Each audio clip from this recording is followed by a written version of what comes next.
Good morning. Once again, Kenny Jacobs from Bloomington, Illinois. I'm a PGA teaching professional, and my videos talk both about the great game of golf as well as being a Christian and living in the last days. I was not going to do a video this morning, but there's so many signs going on, I felt like I didn't have a choice. As a golfer, this time of year we start looking for signs of spring. And the PGA Tour starts up, and they're on the West Coast swing, and you start hearing a lot about the upcoming Masters and everybody getting ready for spring. Spring training in baseball starts to happen. So you all kind of start getting geared towards spring, and then you start to see the better weather start to happen, and the grass start to turn green, and down around Augusta where the Masters is, the azaleas start to bloom, and the dogwoods come out every year, and every year there's certain signs of spring. Well, there are so many prophetic signs going on right now that I really just have to talk about this morning.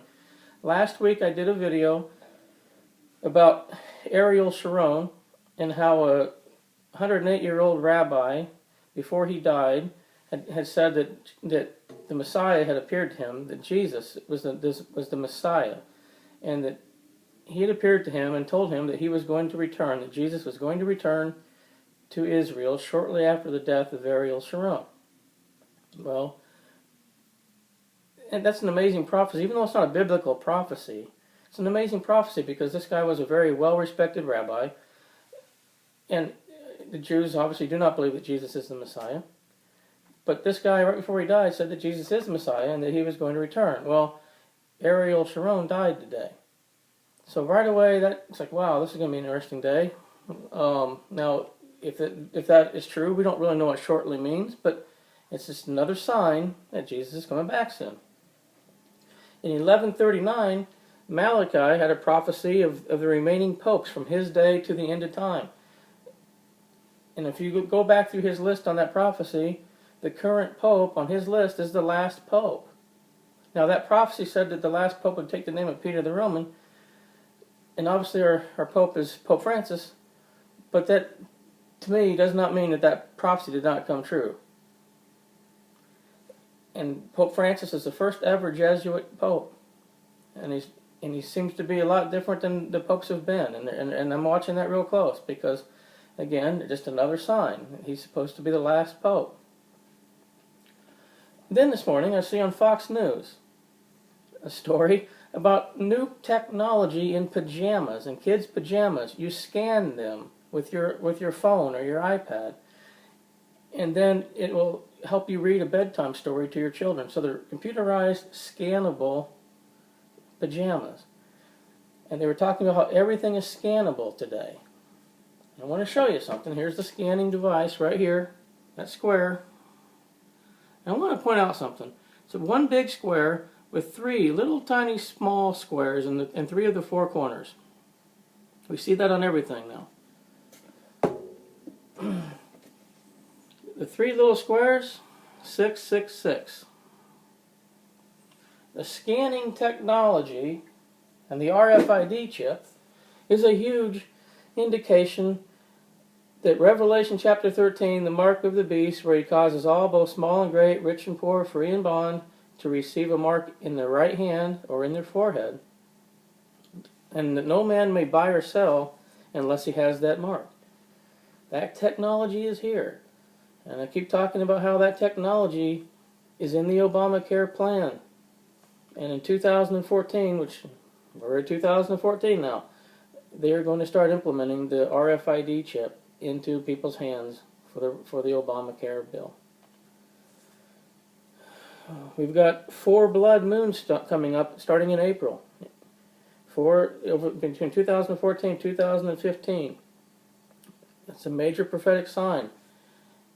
The book of Joel says in the last days that he'll turn the moon into blood. We're going to have 4 blood moons coming up. The peace treaty, they keep working on it. John Kerry's going back, January 13th, back to talk about it again with Israel and the Palestinians, trying to force this peace agreement. And they want to really get it signed by the spring, which is about the same time that those 4 blood moons are going to start. It's also about the same time that they're going to start microchipping people in the Obamacare Act. 92 million Americans have quit looking for work. 92 million people in America cannot find work and have left the workforce. The worldwide economy is bordering on collapse. And when that happens, again, you usher in the one world economic system with the mark of the beast. There are 30,000 guillotines in America right now. The Bible talks about beheading people in the end days who do not have the mark of the beast. There are over 800 FEMA camps, detention centers here in America that is eventually going to detain American citizens. The Department of Homeland Security is already, and the Congress has already approved that that the government can detain any American they want for as long as they want, indefinitely, if they think you're a threat.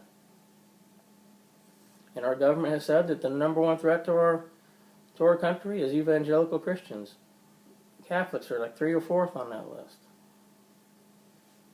Just since 12 o'clock tonight, in the last 7 hours, there have been 39 earthquakes around the world.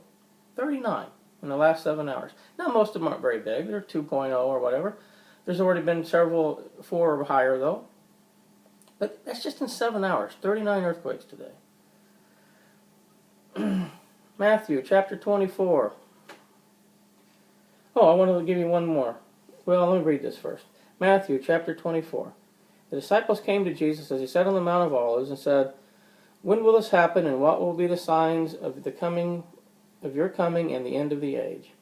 And Jesus answered, "Watch out that no one deceives you, for many will come in my name claiming I am the Messiah, and will deceive many."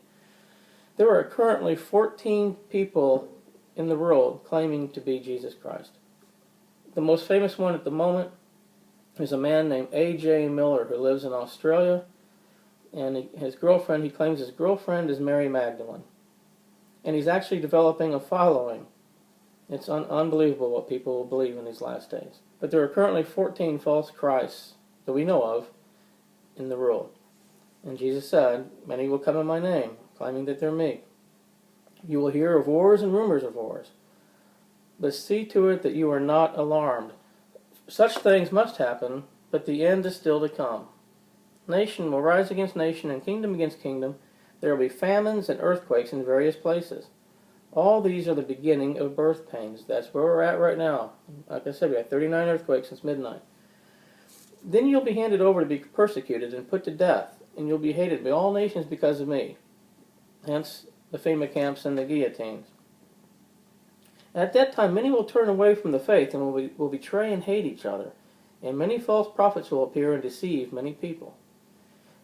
All you have to do is look around and even go to churches and see the false gospel and how people are turning away from the truth. People won't listen to the gospel anymore. Because of this increase of wickedness, the love of most will grow cold. Things like the knockout game are going to continue on, getting worse. People's love has grown cold, and the world is getting more and more wicked. But the one who stands firm to the end will be saved. And this gospel of the kingdom will be preached in the whole world as a testimony to all nations, and then the end will come. So when you see standing in the holy place the abomination that causes desolation, spoken of by the prophet Daniel, let the reader understand. And that's the abomination of desolation will happen 3.5 years into the final 7-year period after the peace treaty is signed, when whoever the Antichrist may be enters the third temple that they want to build in Jerusalem, which is part of the peace talks right now, so the Jews can build their third temple. And then 3.5 years into it, the mark of the beast will be enforced. That'll be around 2017 if they sign that peace treaty this spring. And the mark of the beast will be forced on everyone. And the abomination of desolation is when the Antichrist enters the temple in Jerusalem and claims that he is God and forces all to worship him. Guys, there are signs all over. I'm looking for more signs for spring. I'm really tired of winter already. I love the Masters. I always look for that. But God is giving us so many signs right now, trying to get your attention.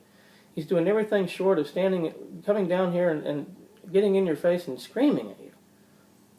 Revelation 3 says, "Behold, I stand at the door and knock. If anyone hears me and lets me in," he is standing there pounding on the door right now and ringing the doorbell nonstop, trying to get your attention. And it scares me because people just don't want to listen. People don't want to change their lifestyle. When you ask God into your heart, it's not about giving up things. You'll just be a new creature in Christ, and you'll start to understand what's going on in this world. And you'll have a peace that you've never had before. If you have not done that, I encourage you to do so while there's still time. All these signs are coming together so fast, I can't even keep up. Like I said, I wasn't even going to do a video this morning, but all of a sudden, things just started happening. So enjoy the rest of your weekend. But keep looking up. Let's be ready. He's coming back soon. Thank you.